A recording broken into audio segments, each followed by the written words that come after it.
Welcome to Lead to Succeed, a podcast where you hear first-hand leadership stories, tips and hacks to enhance your career and life.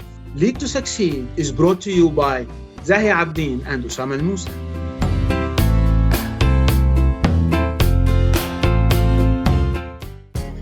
Welcome to a new episode of Lead to Succeed. I'm here with my co-host, Usama Al-Musa. Today, we're going to interview Mr. David Swanagon. He's going to talk to us about data and people analytics. I guess we're going to find out a little bit more about what that means with David. Meanwhile, Usama, how you're doing? How are you feeling today? Great, Zahi. Hi, how are you doing? Oh, I'm fine. I'm very much fine and enthusiastic. I'm also very keen to listen to David. Absolutely. There's been a lot going on in recent weeks and months. One thing, I guess we both of us talked about dependence, interdependence, codependence, and interdependence, right? Independence, codependence, interdependence. Yeah, we did. Yeah, we've been, and we all watched the news in the past few weeks, where there is a fact here that no matter how much we see it or we don't see it, but we're really impacted by each other's heavily. Our scope of impact, it's not that limited somehow. Yeah, if we think of the reasons behind the ozone layer and what happened, we just don't know from where and what was the reason behind what happened with the ozone layer. And similar here, when we think of what we do, the way we do it, I really recommend that we think of the consequences and the impact of on others. Yeah, I don't live in isolation. I'm not just someone in this whole planet. So no matter what I do, it's gonna impact somehow, directly or indirectly. I just shared with you that someone wanted to change the decoration inside his flat. So he made it in a way where the fundamentals of that building been damaged. Consequently, the whole building fall down. So you see there is a great deal of impact on each other. So that's back to your point. How much we're interlinked, we're interdependent, and we're so much in connection to others. It is really huge. So we rather think of the big community and the impact of what we're doing. How do you relate to this, Dai? Yeah, absolutely. I mean, if we think as individuals, we are interdependent. We are we don't work in isolation. We all depend on one another one way or another. Your actions can impact me and can impact others as well. Same thing when you talk about organizations and departments and different departments, different business units, and how they're interdependent or codependent they are. Same thing when you talk about global trade. And recently we've had some big news about how supply chains been affected globally as a result of one incident.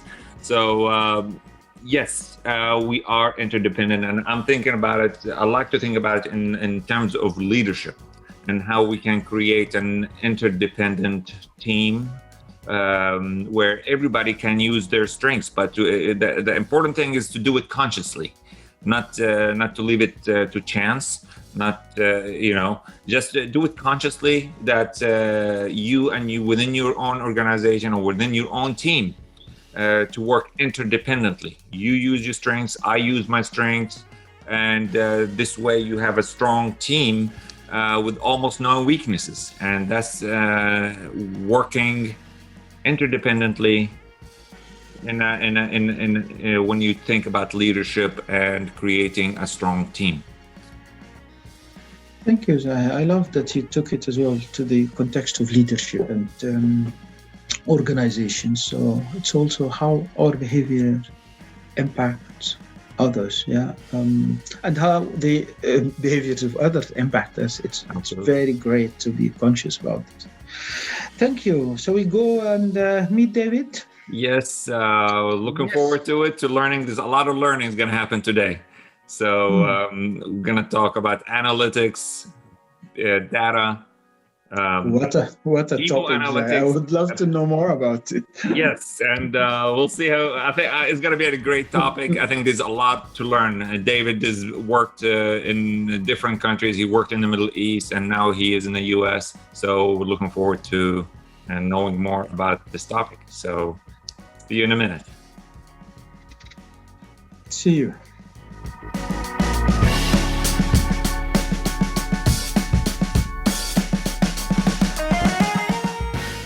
Hello, welcome to this episode from Lead to Succeed podcast. It's very interesting today, and I have the pleasure to welcome David Swanagon. David, you're gonna talk about a topic that is very interesting, and for some people it might be new. So we will tackle the introduction first of all, then we go into the juice of the subject. Yeah. And before that, allow me just to introduce you. David is a passionate data scientist, futurist, and an enabler of the future of work. Currently, he works for Ericsson as the head of people analytics for North America. Also, David one day was in the Middle East region where he led the HR and people analytics for the technical service business line at Saudi Aramco. Among the many achievements and the impressive achievements David accomplished is that he's the winner of 2020 Top HR Program in the Middle East by CIPD. And as we speak as well, in 2021, he's been nominated for the semi-final list for the Watson People Analytics White Paper Competition. And he's a member of the Forbes HR Council. In the academic background, David is very strong, and he's now currently finishing the PhD in organization learning. And then you most welcome, David. It's a great pleasure to host you. And before we start, we used to do it light, and we go somehow personal with the appetizers to start with. So tell us, what's in your head, what's in your heart, and what makes you busy with your hands these days? Yeah, so what's in my head is usually, my son. I kind of start and end the day thinking about my little kiddo, and I think any father recognizes that, right? So both of you gentlemen understand how that works.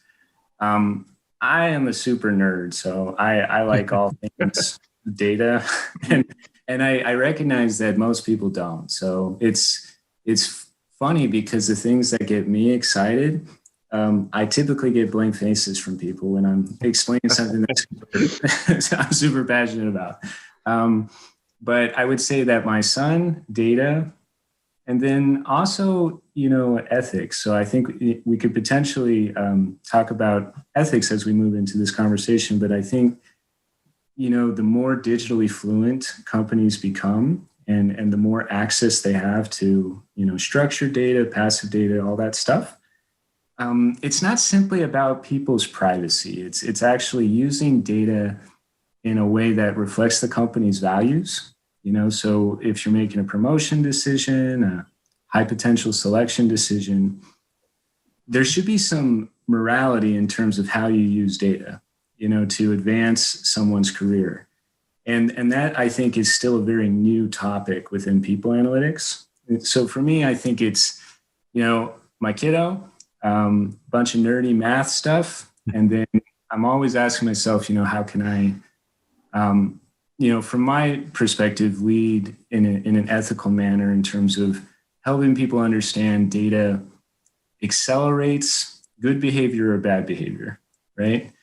It's, to use a Saudi Aramco term, it's the fuel, right? it's the energy of executive decision-making. So, you want to make sure you're anchored against, some values about how you want to treat people. Thank you, David. The way you talk about it, the passion you have for it is very clear, and you're making it more interesting for us to know more about. What when we talk about talent analytics and people analytics, what does it mean to start with?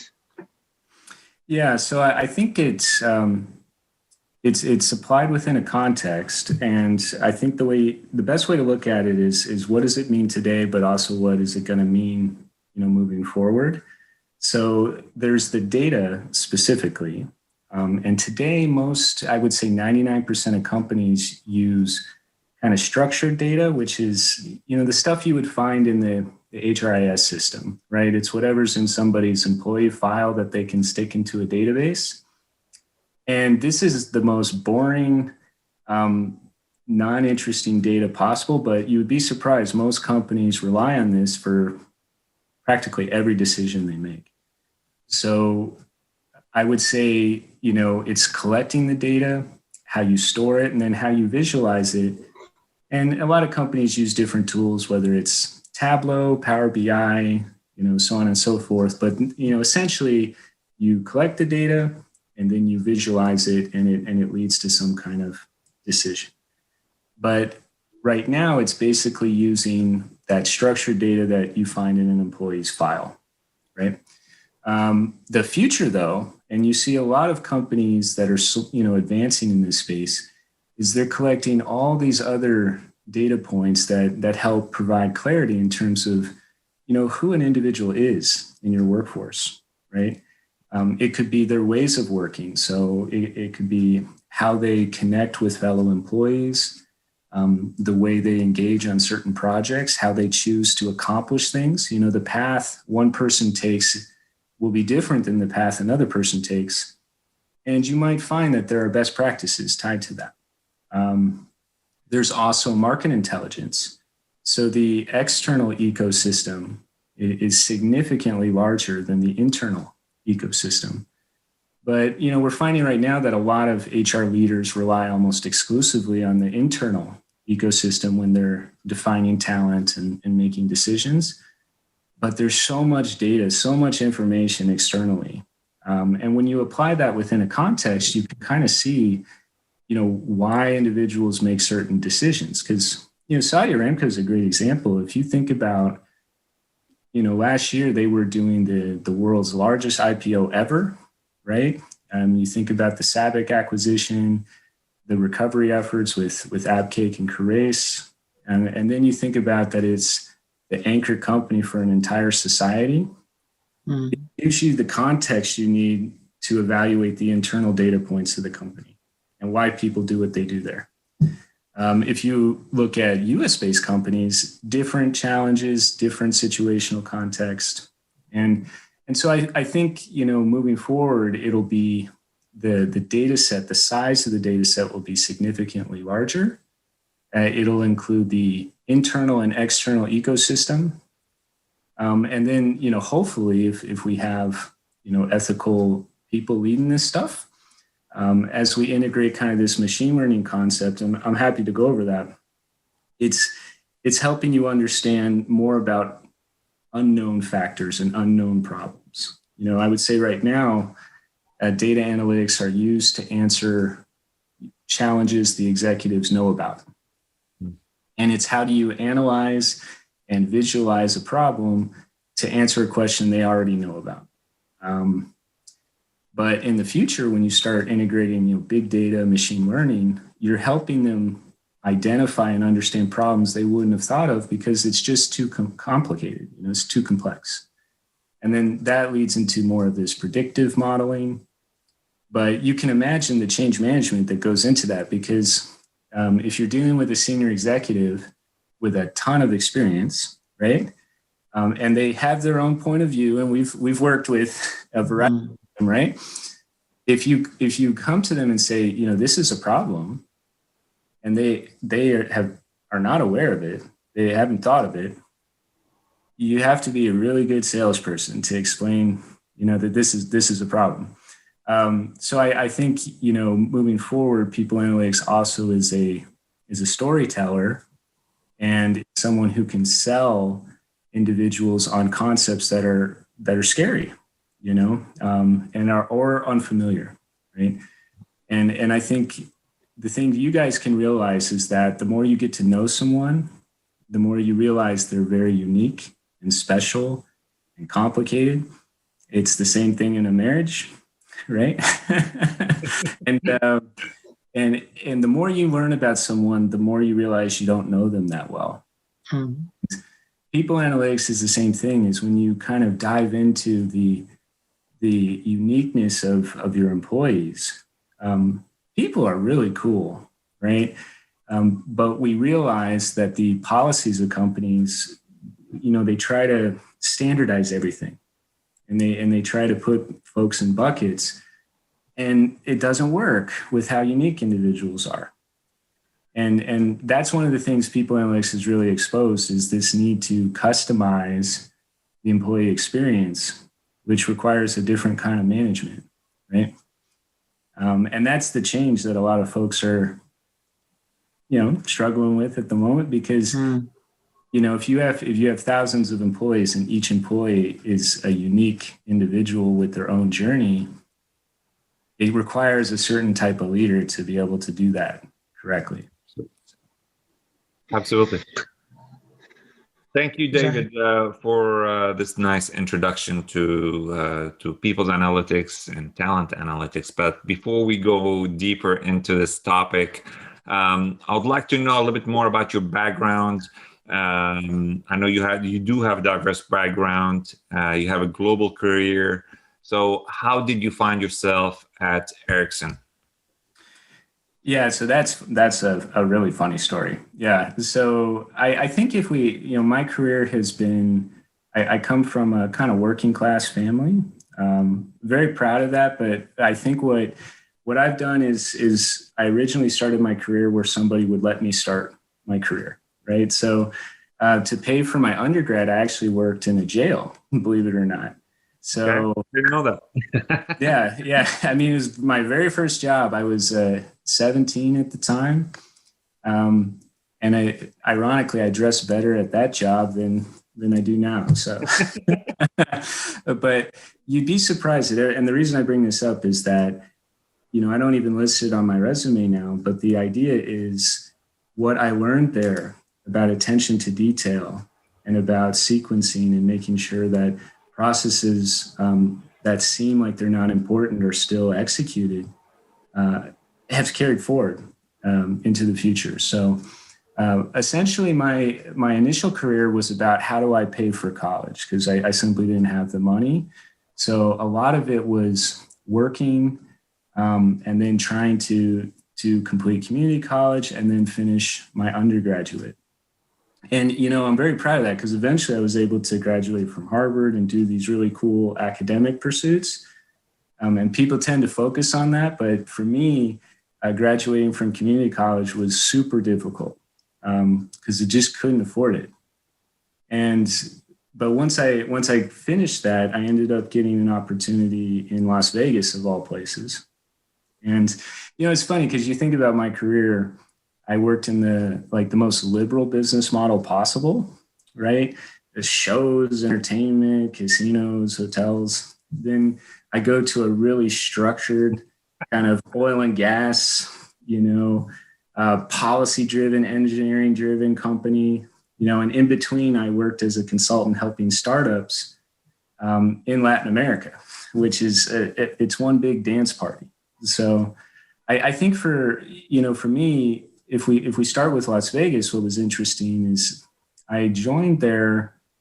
I had just finished my master's degree, and I joined there in 2007. And that was when, the U.S. economy was doing super well. And so I got to, for like the first year and a half, see the very best of the hotel business. We were opening the Palazzo Las Vegas. I worked at the Venetian Palazzo and their parent company at the time. We were also opening the Sands Bethlehem and the Marina Bay Sands in Singapore. I don't know if you know that hotel with the pool at the top. So we were opening that at the time. And then also the Venetian Macau. So, the first year and a half was all about new restaurants, hiring thousands of people. And you got to see the part of HR that's super fun, right?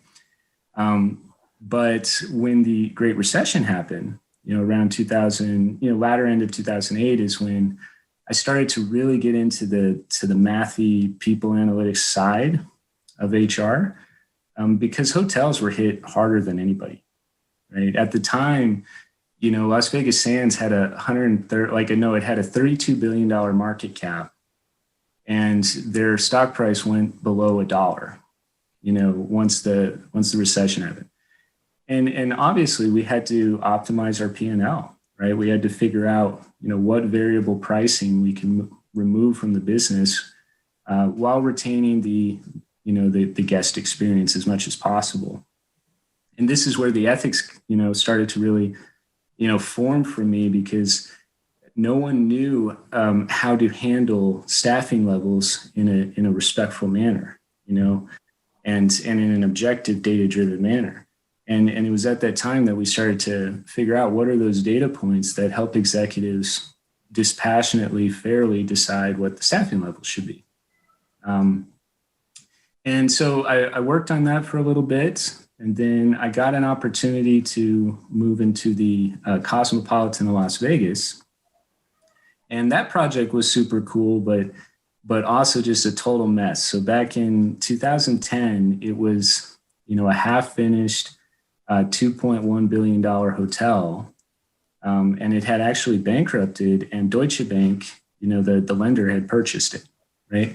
And I was hired as part of the leadership team to finish the remaining billion in construction. We had to add an additional 1,000 rooms and launch the hotel. And now the problem with that is most of the properties within Las Vegas, they're part of a connected brand, like Hilton or Marriott.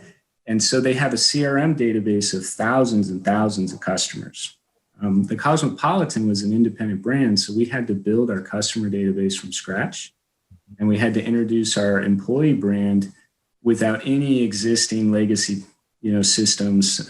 So what I learned, in that job is that it's back to what we were discussing previously about being authentic, is you have to decide, who you are and how you want to present yourself to your customers and to your employees. And you have to stick with it, especially when things get super difficult. So I'm proud today because I think, if you look at the Cosmopolitan today, they're obviously challenged with COVID right now, but even through, the ups and downs of the market, that unique brand that we built in 2010 is still there, right? So when I finished that, I ended up, moving with my boss, and he made a ton of money from the transaction. So he kind of was semi-retired, right? And we started getting into this. So this company is called Rewarded Efforts Company. And the whole idea is we help companies that have seed funding, venture capitalists, seed funding, but the entrepreneurs are very talented, but have no idea how to run a business, right? And it's mainly from a regulatory people side. So they're great with sales, they're great with marketing, finance, and then HR people, definitely not. So what we would do is we would come in and help them establish the governance and framework from a people standpoint.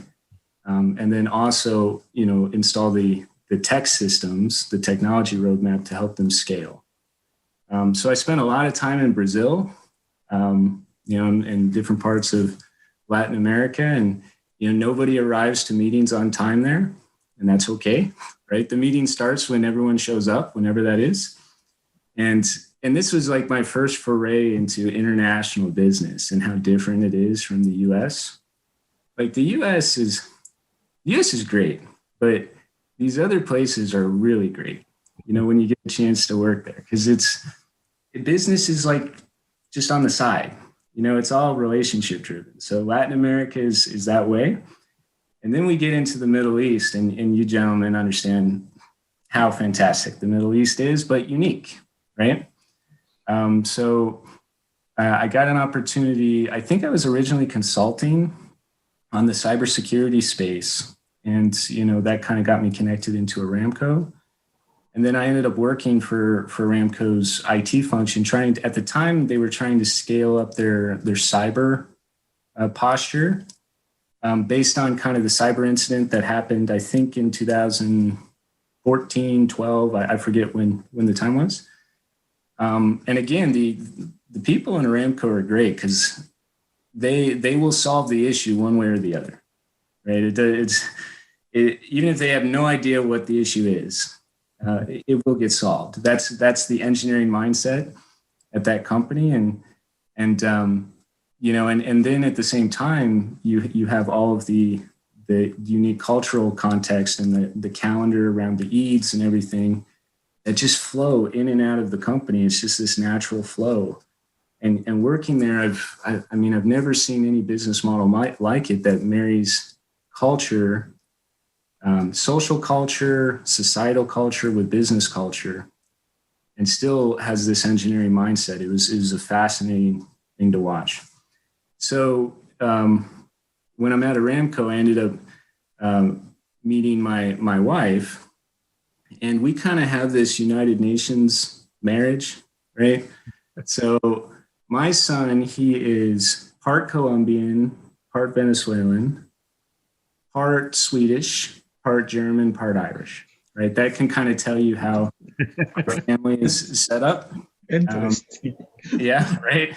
And you know, it was tough for me to leave Aramco because it really was a formative part of my life, and I learned a lot about leadership, and especially that last year about how to lead during, you know, crisis. And it's not that I would have done everything the same, but it's the dignity certain people approached tough topics I thought was great. But you know, it was just one of those things. You know, my family's research interests. I mean, Melissa does, you know, research in Australia, so she wanted to be with her family. And you know, the Ericsson thing, it's funny. I knew someone from school, right? And that individual's worked with Ericsson for 30 years, and they were, you know, had this opportunity in people analytics. And the guy I met was just super cool. You know, he also is this globetrotting, you know, leader that's worked all over the world. And, you know, we just hit it off because I think his global experience, he got my stories, right? And so that's kind of how I ended up at Ericsson. So far, they're really a unique culture, especially within technology. I'm happy to chat about that, but what they've been able to achieve from a culture standpoint, it's really unique. It's really cool. And it just reminds me, it's the same thing with Aramco, is they have something they figured out that really works for them. It may not work anywhere else, right? But it works there really, really well. And it just is, that's why I would encourage anyone to, if they get a chance to work internationally, they should work for multiple companies, because that perspective, it totally changes how you see business, how you see relationships, how you see people, all that stuff. Which leads me to my other question is, how did this diverse background, different parts of the world, have shaped your understanding about leadership, your definition of leadership, and also talent management? Yeah, so, and what a great question. What an absolute great question. So I think, you know, marriage also has helped me in this area, and being a father has helped me in this area, is that I think we judge employees far too harshly. It's hard, you know, learning a skill, learning a craft, and it's hard becoming a professional. And the expectations, I think, you know, senior executives place on emerging talent, it's fine to push people, but I think we should give them some mercy in terms of, you know, people are going to learn and grow and make mistakes. I don't believe that's happening in most companies. I think, you know, with social media and everything else, it's really hard to make a mistake now, right? So I think for me, it's, you know, the first step is you have to understand where someone is in their career and their life. And I think you have to give them an allowance for what that means, right? It's okay to fail, and it's okay to test things and it doesn't work, to not meet the standard. That's okay, as long as we're reinforcing, our values and ethics and how to treat other people. As long as they got that right, like they're not a mean person.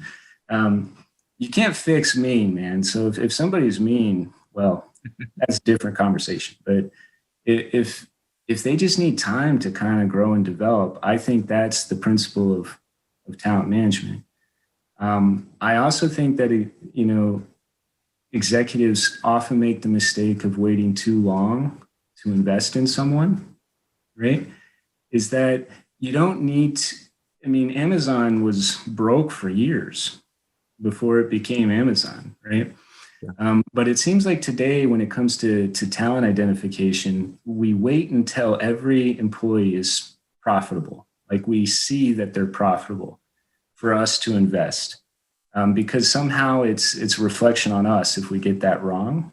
Where for me, at least at this point in my life, I feel like, if somebody flashes something, even if they're like a train wreck and everything else, right? But we see that there's something that they are above the norm, some competence that they're above the norm. It's worth investing in that person, right? And you never know where that could lead or where things could grow. In terms of leadership, the thing that I've learned is you can't really train that. I really feel that, with all due respect to the mass marketing books and, the things that you read, is those are important as supplements to experiencing leadership, experiencing life, right? And I think nothing can take the place of a great coach, a great mentor, that can tell you what you need to hear when you're not, rising to the expectations. But also, I think what I've learned is, like, I had great bosses in the Middle East. They would not be successful at Ericsson. Their style would not work at all. And vice versa. The style of executives in Las Vegas would absolutely not work in Saudi Aramco. But within the context that they were put, and within the business model that they were put, their style worked for that employee base.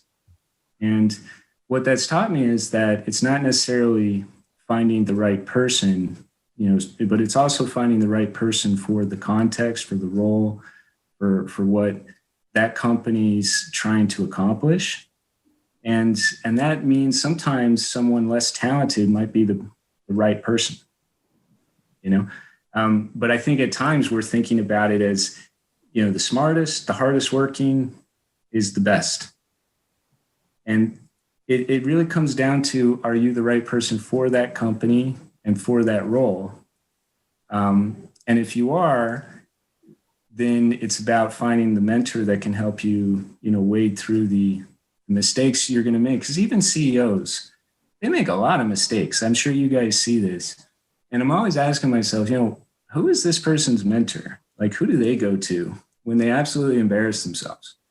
And maybe they don't have it at that stage. But that's why what you both are doing is so great, because everyone needs development. It's as long as you're a professional, we all need it, right? Thank you, David. Sam, I see you. Thank you, David. Yeah, very powerful, very impactful. I can see you're sharing the impact of the context and how to be smart while we're moving into what context might be suitable for me more. And the other point is around the importance of the social means in development. How about if we move into the future now, and let's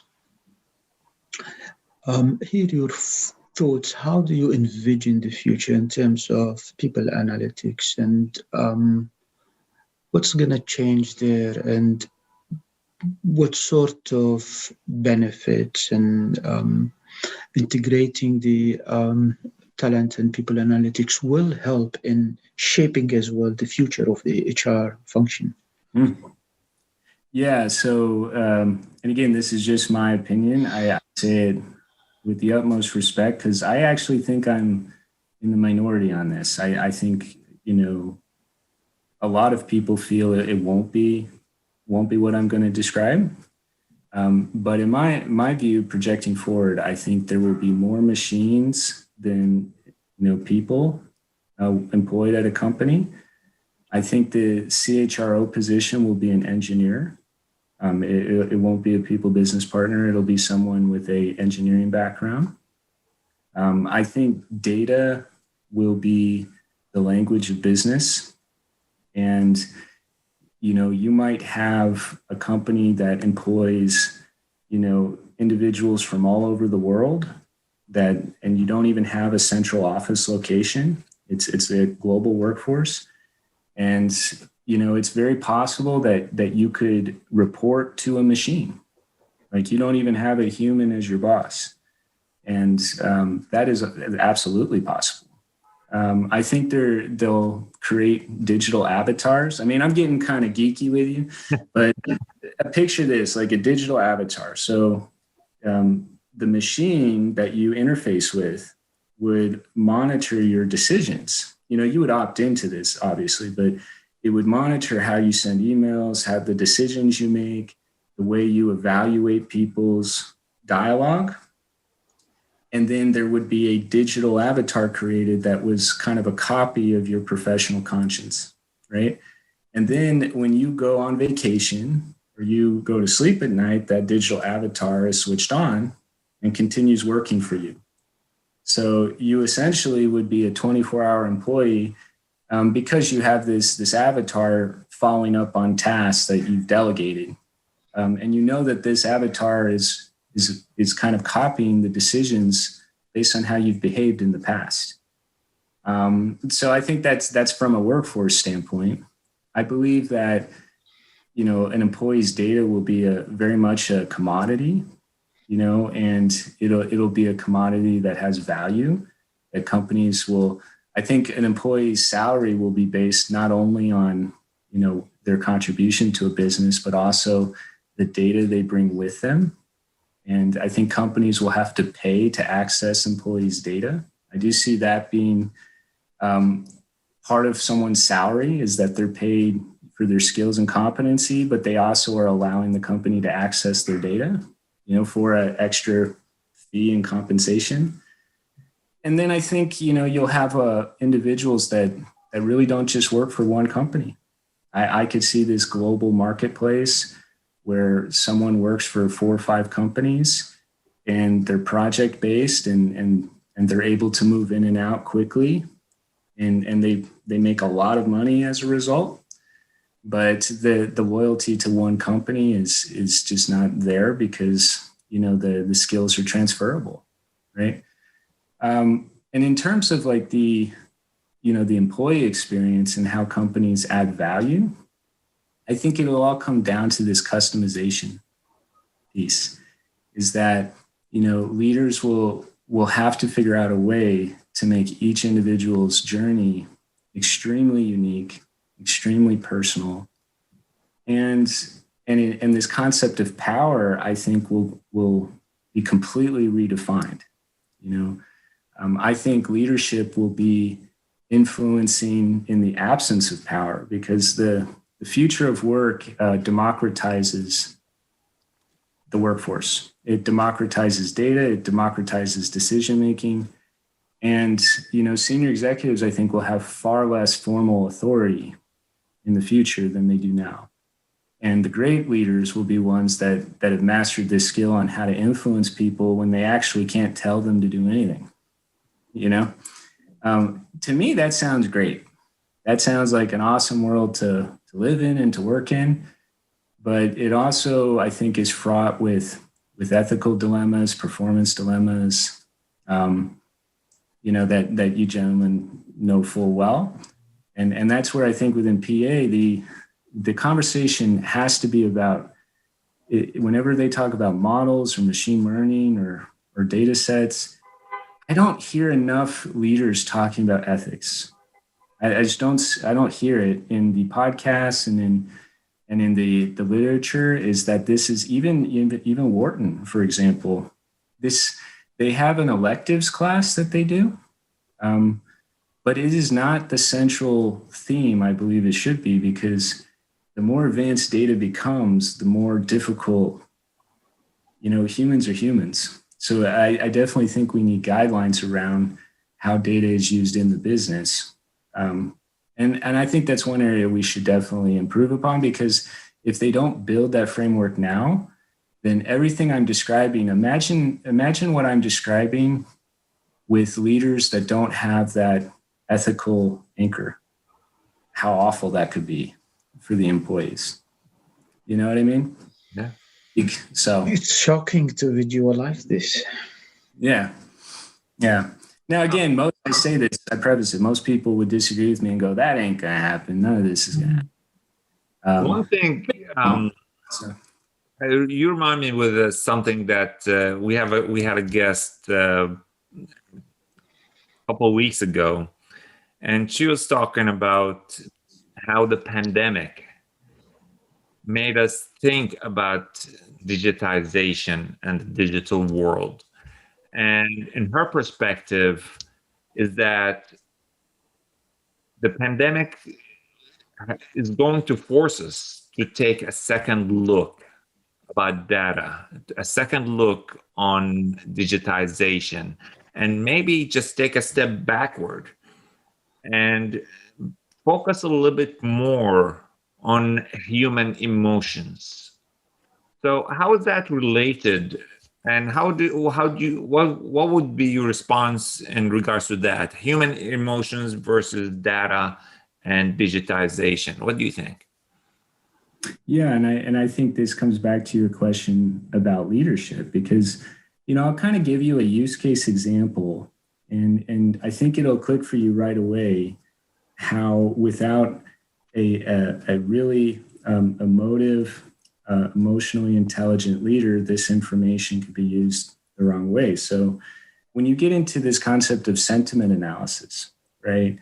There's really two types of sentiment analysis. There's the text mining, and then there is the nonverbal, facial expression analysis. So and the way they do this is the nonverbal image classification. There's what's called a convoluted neural network, and essentially it's taking small pieces of your face or your image, and it's convoluting it over the entire image to classify you, to determine who you are or what you are. Now, they have software that essentially it takes all of the facial expressions that, all the emotional expressions that have been defined by, the American Psychological Institute, for example, frowns and happy and disgust and all that. And so, for example, this Zoom call, they could attach to it a convoluted neural network, and then look at all of your expressions, and then cross-reference that against this facial database and tell you, what were your emotions in the meeting, right? Even though you didn't talk. And then based on the second type is this text mining, where essentially all of these universities have created lexicon dictionaries. And they've looked at, for certain words and certain sentence structures, what is a positive, what's the polarity of that statement?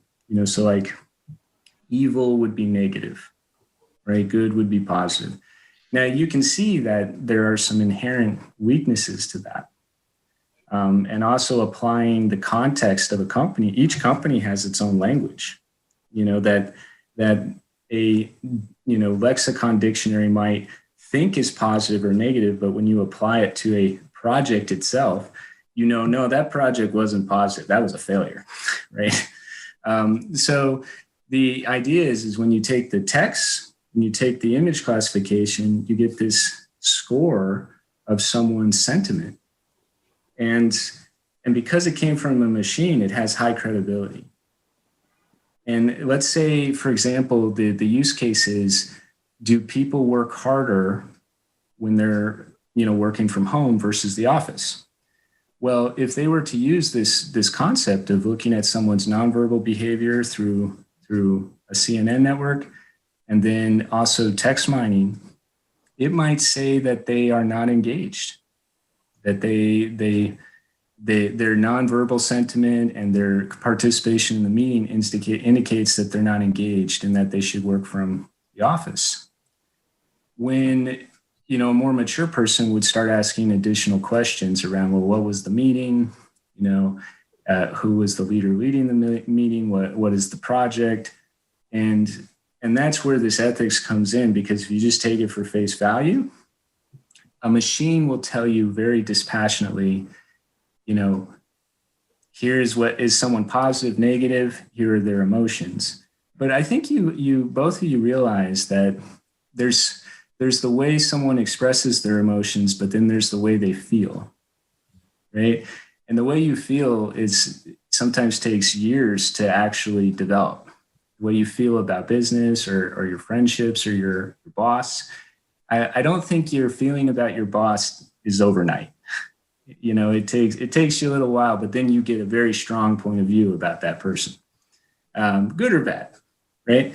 But in a particular meeting, you might express certain emotions that would make people think you feel a certain way when it's just that meeting, So exactly what you're saying and what your former guest is saying is that machines, by definition are dispassionate, and they're going to give you information, within the way you've defined the use case.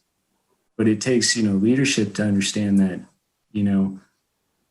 someone's decision-making, is based off of years of experience, years of context.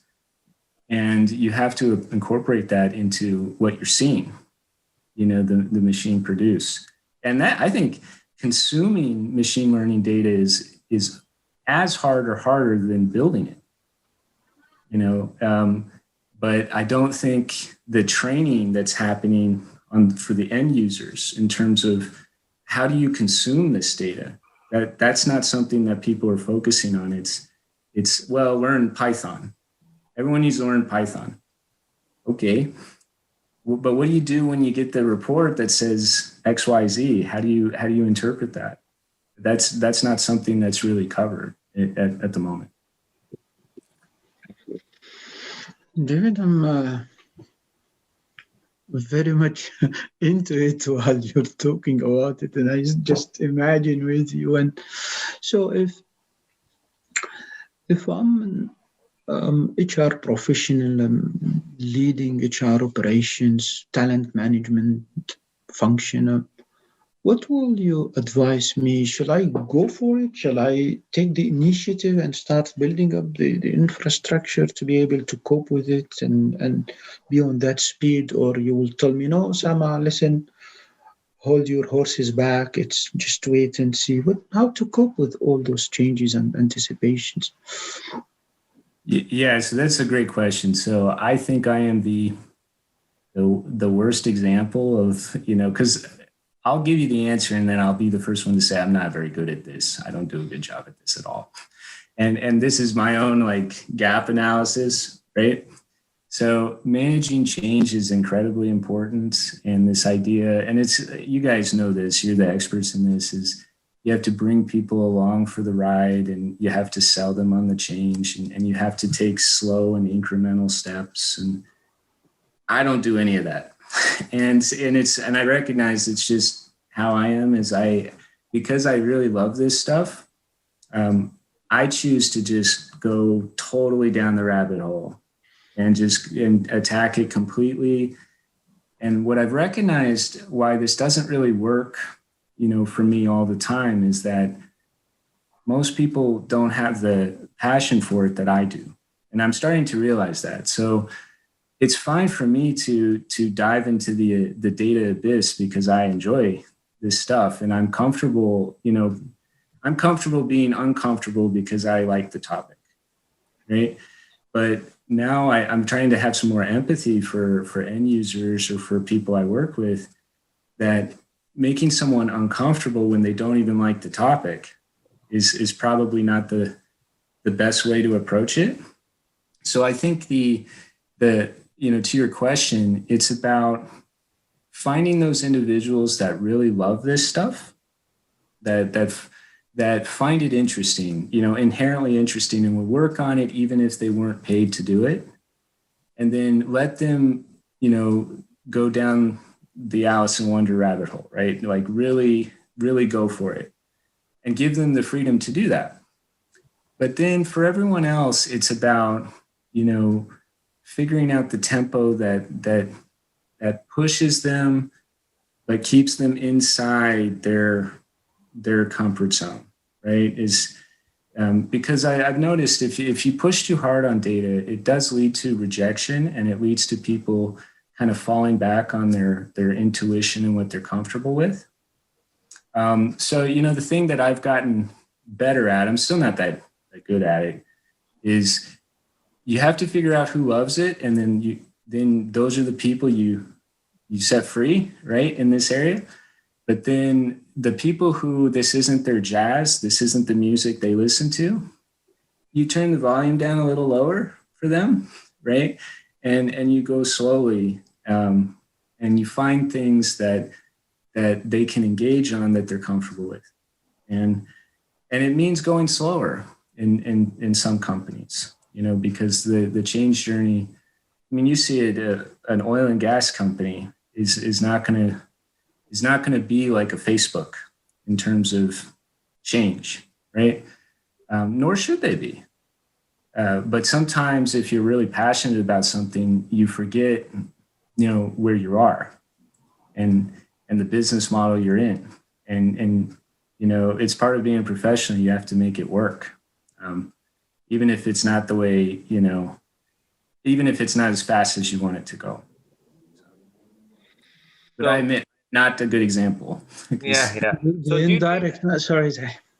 Yeah, which brings me to a question. Do you think that those organizations should pull the trigger and go for it, even though there's a lot of questions about what you said about ethics, about privacy, the data, privacy of data, the privacy of the employees, and so forth? Should they go ahead and pull the trigger, then think about those ethical issues, privacy issues, and so forth? Where do they start? I love this. I love this question, and for me, what senior executives need to understand is that they can lead this, or their competitors will lead this, but it's happening, right? And so for me, I would never, surrender my corporate sovereignty to my competitor. So, and I'll give you an example. Amazon is a monster, man. That company is a absolute monster, and it don't matter what the industry. It could be like pet grooming. I think Amazon is getting into pet grooming. They're in everything. Lemonade stands. They're going to take over neighborhood lemonade stands. And the question is that, do you want Amazon deciding how people analytics is going to work? Or do you want to have a say in the future? And so some executives go, I don't care. That isn't something I'm focused on. This isn't our core business. If Amazon wants to tell me how to do it, fine. And that's okay. Say an oil and gas company might come to that conclusion and say, it's better to be told because this isn't our core business. Now, for me, I just am not that way. It's like, listen,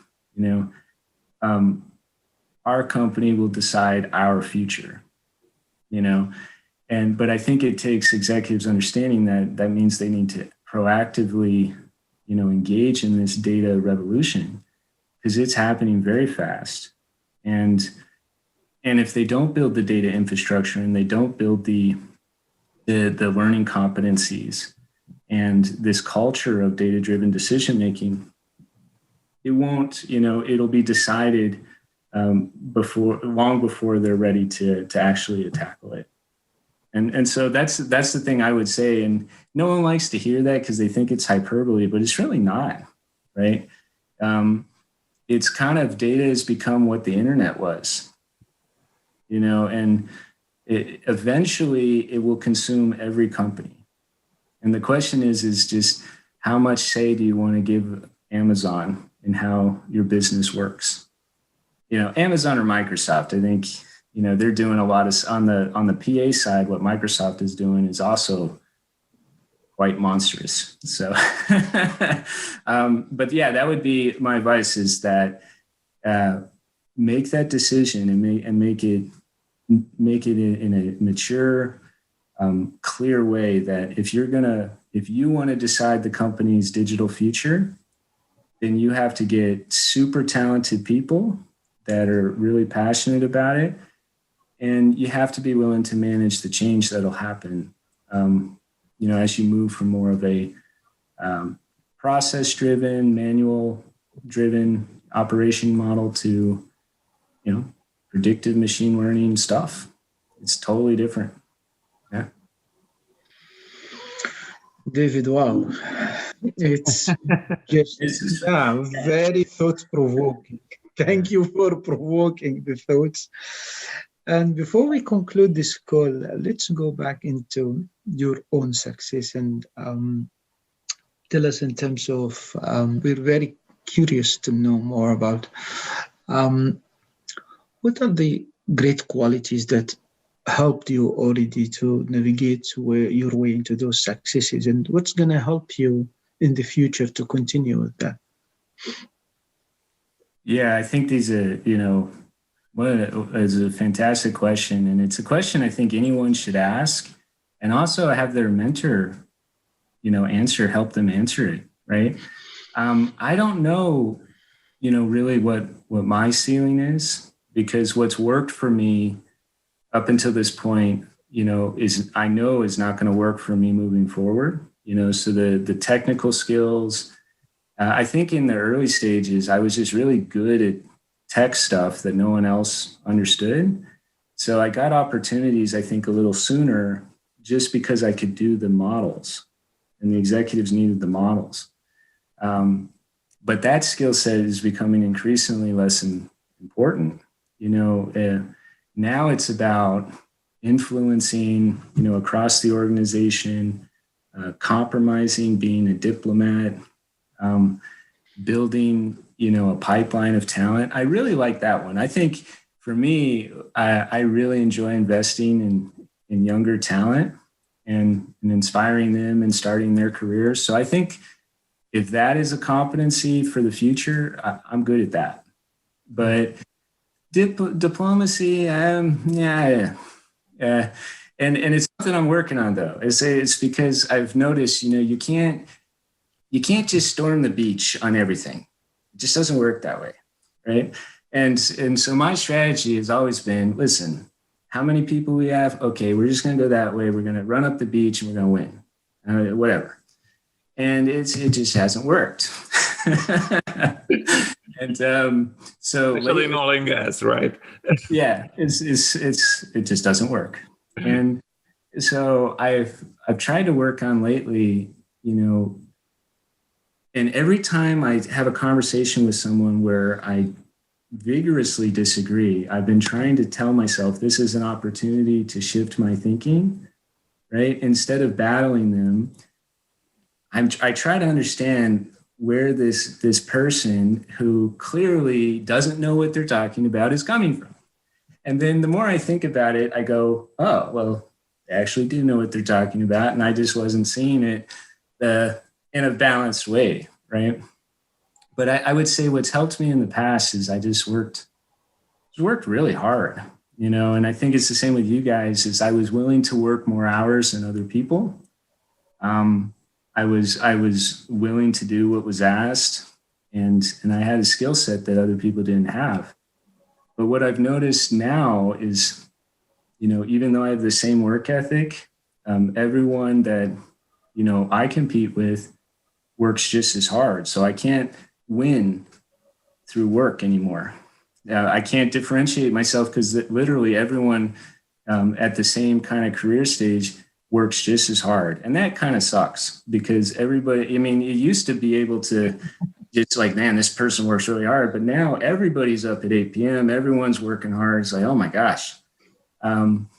then in terms of technical skills, I think I'm good at this stuff, and I'm proud of that. But people that are my counterparts have members on their team that are machine learning experts, like literal machine learning experts. I can't compete with that. So my skill set no longer matters, because whatever I would develop as an analyst would be average compared to the person they've hired. So I can't win that way. So it comes back to diplomacy, which is I've never been good at. So what I've noticed is that for me to move to the next level, if that's possible, and what will determine my future is, can I develop skills I've never had to use before? And for me, what I've tried to do is really work with some mentors and really kind of redesign the way I approach challenges, because what worked for me in the past, I recognize it's not the skills needed moving forward. So I'm sure you guys see that all the time with the people you interview, right? I'm just more keenly aware of it, maybe it's because of the technical nature of this job, but I'm keenly aware of this influencing and this need to change my approach. And sometimes I do really well. It just goes really well. But it's what everyone expects. So I'm super happy. I leave the meeting going, wow, this was great. And, but that's what's expected. So it's very humbling. I'm sure you guys see that as well. The more you work with talented people, you go, wow, a little bit of an imposter syndrome, when you work with super talented people. But I think that's anybody, that's everywhere. So, David, thank you so much. You gave us more than we thought, honestly. Yeah. More to think of. And I think this is just the beginning of this conversation. We're going to have a lot more to talk about, especially we haven't even touched on artificial intelligence. We haven't touched on, all machine learning. I mean, we talked about it just briefly, but what does that mean in terms of leadership, talent development, HR, and so forth? I know is a whole lot more to learn, to talk about, and so forth. Before we close, if anybody wants to get in touch with you, I know you have your own YouTube channel. Why don't you tell us about that, and how can people get in touch with you if they have any question? Yeah. I usually, I spend a lot of time on LinkedIn. So if someone wants to, I really like to collaborate on use cases and, do kind of joint research projects and applied research projects. So if anyone's interested in that, just ping me on LinkedIn, because I'm always happy to collaborate and learn. So yeah, I think LinkedIn's probably the best approach to get in contact with me. Thank you, David. I love the conversation. Thank you. Yeah, no problem, guys. I hope you have a great rest of the week. You too. Have a good one. Take care. Yeah. Bye-bye too.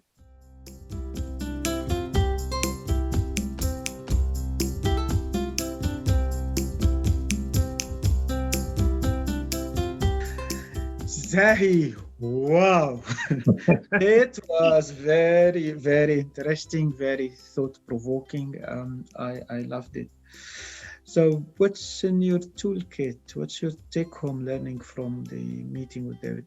Listen, this is exciting because it's a topic that we usually don't cover, okay? And we rarely honestly talk about or even consider, I think this is just the beginning of this conversation. We're going to have to talk a little bit more about, data, about data analytics, about artificial intelligence. And I think we will host David and other experts in this field to talk more about it.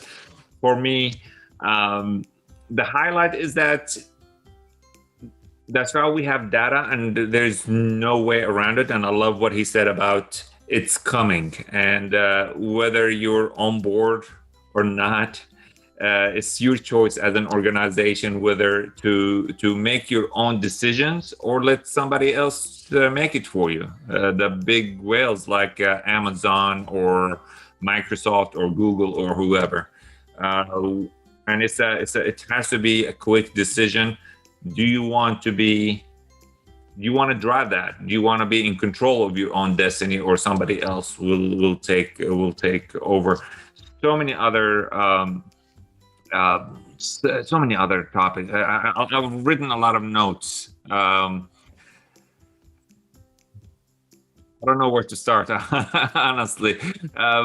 Again, people can start your data analytics with an internal information that you have, or you can start going externally and go which can provide more information about your employees, about people in general, in the way you select talent, in the way you probably promote talent, and so forth. So many sources of data. Where are you going? How are you gonna move forward? Those are decisions that organization and HR departments need to make, and make them quickly. Very nice. And for me also, I took few learnings here, very, very powerful learnings. And also I related a lot to the topic of good people should move fast. He referred to that it's not to take too long to invest in someone. And that I recall the days when I used to lead for the corporates and lead the operations.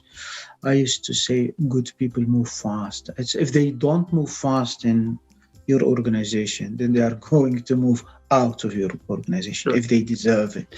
Yeah, and the other thing also I related a lot to the set of skills that helped David to succeed in the past. They're not the same set of skills that might help to succeed in the future.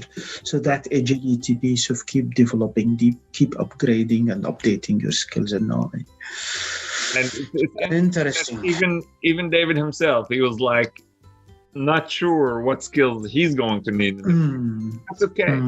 As long as you're aware that you do need something to move forward. The future will require you to get more skills, different skills than what you already have. Excellent conversation. Very powerful. Great. So until next time, thank you, Osama. Thank you, Zahi. Thank you all for listening and watching us. See you. Bye-bye.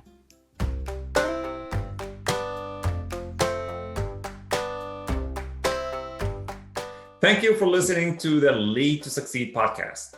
If you like this podcast, please remember to give us 5 stars ratings and share it with your family and friends. Also, please follow us on social media and send us your ideas, suggestions, or questions. You can find our contact information in the podcast description. This is Zahia and Osama, and until next time, make sure to remain authentic, keep learning, and enjoying life.